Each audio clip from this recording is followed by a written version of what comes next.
Dust cement ఈ రోడ్లు నాణ్యతం అనేది కావు.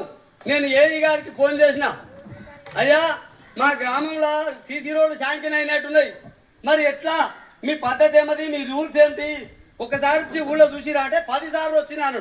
10 సార్లు వచ్చి మరి ఏం చేసినావు నువ్వు అంటే, నేను వచ్చినా అన్నను ఎవరిని కారోబార్ని బెదిరించండి, కారోబార్ని బెదిరించేదాము నీకెందుక, పని ఆపి చేసి నువ్వు అవి తీసుకొచ్చినాక పని చేయండి అన్నాడు. కానీ నువ్వు కారోబార్ని ఎందుకు బెదిరిస్తావు అని అడిగినా నేను.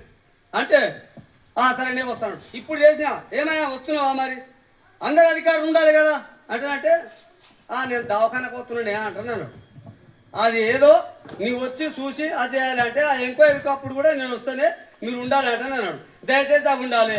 తర్వాత గ్రామ పంచాయతీల బడ్జెట్ ఎన్నిసార్లు రిలీజ్ అయ్యింది, ఎంత వచ్చింది, ఎంత ఉన్నది, ఎంత ఖర్చు అయింది మాకు వెంటనే చెప్పాలి. మేము అది కూడా తెలుసుకుంటాం. ఇక నుంచి ఏ సమస్య ఉన్న గ్రామంలో ప్రజా దర్బార్లోనే మాట్లాడతాం, ప్రజల సమస్యలనే మాట్లాడతాం, ప్రజల సమస్యలు ప్రజల ముందే మాట్లాడతాం.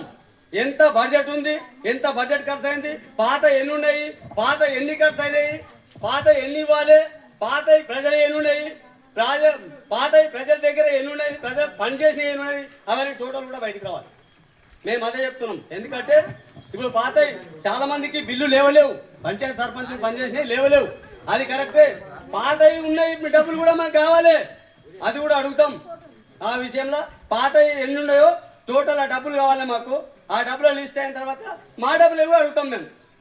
ఇది గ్రామ ప్రజలందరికీ అవసరమైన విషయం కాబట్టి ప్రజల సమస్యలు ఉన్నప్పుడు ప్రజలము నేరుగా పోవాలి. ప్రజల దగ్గరికి ఓట్లు అడగడానికి నేరుగా పోతున్నాము, ప్రజల సమస్యల మీద కూడా నేరుగా పోవాలి. ఆఫీసర్ల దగ్గరికి ప్రజల సమస్యలు చేయించడానికి తిరుగుకుంటా ప్రజాప్రతినిధులు అనేటోళ్ళం ఎవరమైనా సరే గల్లీలలో తిరుగుకుంటా పని చేపియాలి. కానీ ప్రజల సమస్యలు ఉన్నప్పుడు మాకు తెలియదు, ప్రజల సమస్యలు ఉన్నప్పుడు మాకు తెలియదు. ప్రజల ఓట్ల అవసరం ఉన్నప్పుడు వాళ్ళ ఇళ్ళకి పోతున్నాం, ఇంటింటికి పోయి ఓట్లు అడుగుతున్నాం. పని